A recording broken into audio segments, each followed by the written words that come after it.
How do you tell the difference between having a bad day and something more serious? My name is Virgia Davidson. I'm a mental health consultant, and I want to break down the tips and tricks to navigate bipolar disorder.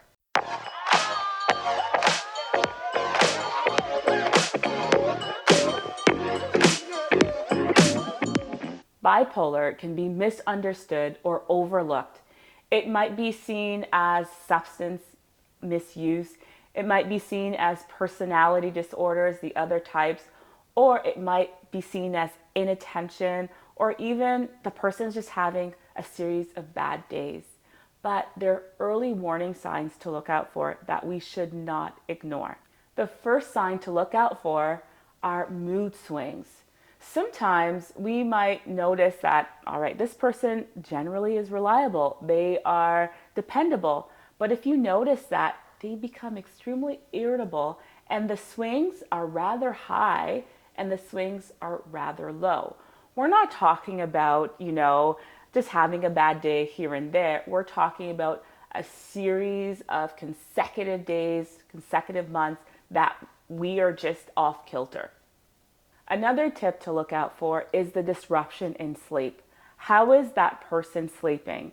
Sometimes when we're struggling with bipolar disorder, you might notice that that person is not sleeping a lot, maybe an hour or two, and then sometimes we might even see things or hear things that are not there.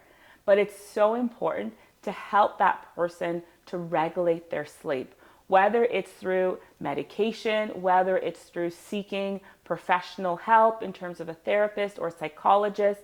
So important. Don't ignore it. Another tip to look out for is the difficulty in concentration. If you're noticing they are late on putting things together, a lot of times they start things but then they don't finish it. And maybe the person at the time, they feel really passionate about something. But if you look at the pattern, it's very hard to complete tasks. So they might get super excited about a certain passion, but then a few months later, it's like this might not have really been important to the person. Other times, when they're in this high state, this state of, I would say it's just this extreme joy, this extreme, I want to get my hands on everything. They can either gamble a lot, they can have these sprees of shopping a lot, and they might spend a lot of money really quickly.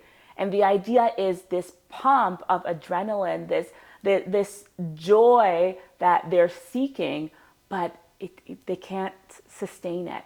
And that's why sometimes they're so high. Then you might see these extreme lows.